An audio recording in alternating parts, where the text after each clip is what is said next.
Hey everyone, welcome to the code zone where there are two rules. Lint your code, update your node, and watch out for off by one errors. Today we are continuing our journey in object-oriented programming, so stay tuned.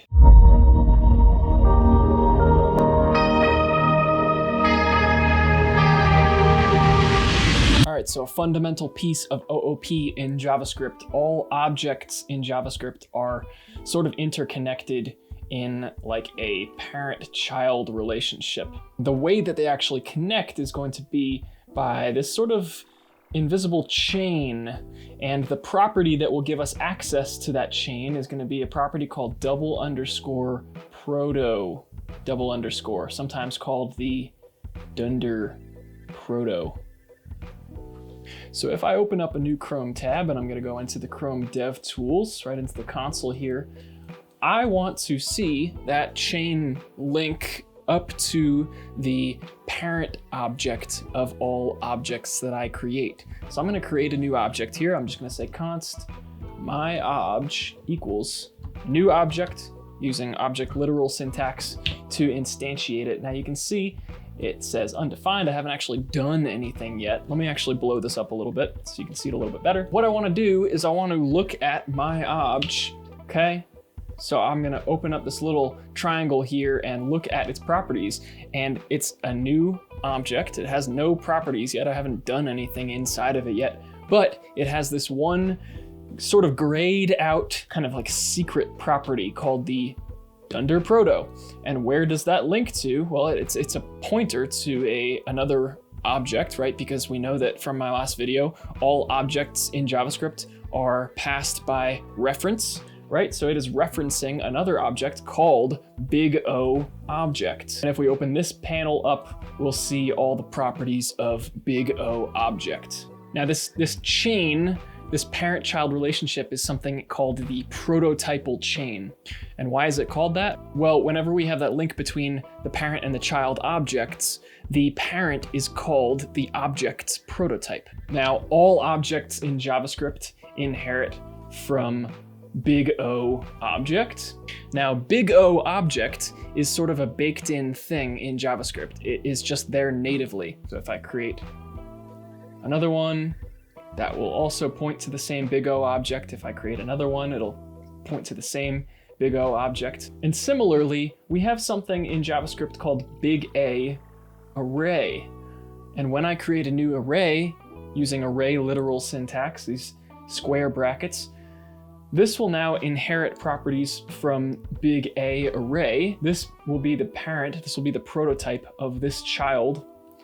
And big A array will inherit properties from big O object. If we once again go into the Chrome Dev Tools and I type in, let's say, const my array equals a new empty array, and then I want to look at my array, let's see what it has inside of it. It'll have a dunder proto link to big A array. Let's open that up, and that will have a dunder proto link to big O object. So in general, we refer to an object's parent as its prototype, but an object's prototype doesn't necessarily need to be big O object. We can actually create a parent-child relationship between an object and another object that we've created using a special method called object.create. So I've created an object here, my person, and we want that to basically be the parent in a parent-child relationship. We want other objects to have a link up to my person so they can sort of inherit those properties. Now, if I were to create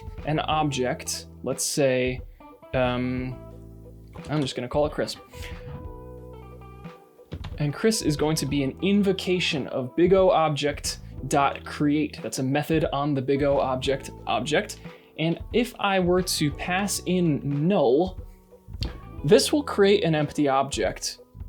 Where do you think the dunder proto will link up to? Well, if I use null here, it'll link up to big O object, the object in JavaScript that all objects inherit from. So in a sense, you can kind of think of this as being the exact same thing as if we had used an object literal.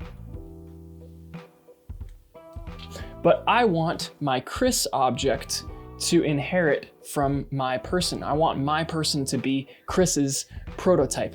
So how do I do that? I simply pass in my person right here, okay? So let's actually take a look at this in the Chrome DevTools again and see what happened. I'm gonna copy all this and paste it in. So let's take a look at Chris now. And we see that object.create created an object, go figure. Let's open it up. Let's see where the Dunder Proto links to. It says it's pointing to big O object, but let's take a closer look. Inside, we see that the properties inside of its prototype, its parent, have arms 2 and legs 2. That's kind of curious, right?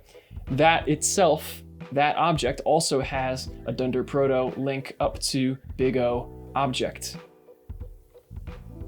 So you can see that by using the object.create method, passing in a reference to another object, we created a parent-child relationship where both the child and the parent are objects that we created. So why is this useful? Well, when we want to look up a property on an object, that object might not have it. So what it'll do is it'll say, okay, this current object that we're looking at does not have that property that we're looking for. So it'll look up the prototypal chain up to his parent to see if the parent has that property that we're looking for. If that property doesn't exist anywhere in the prototypal chain, so it's looked up and up and up, it's a big O object and that's sort of top of the food chain, and it doesn't see the property that we're looking for anywhere in the chain, it'll return undefined. And this process of sort of looking up the prototypal chain is called delegation. All right, so that is a very quick look at prototypal inheritance in JavaScript, a fundamental concept in object-oriented programming in JavaScript. If you thought that this was helpful, feel free to give me a subscribe and a like down below, and let me know if you would like to see more of these types of videos. Thanks as always for watching, and I will catch you all next time.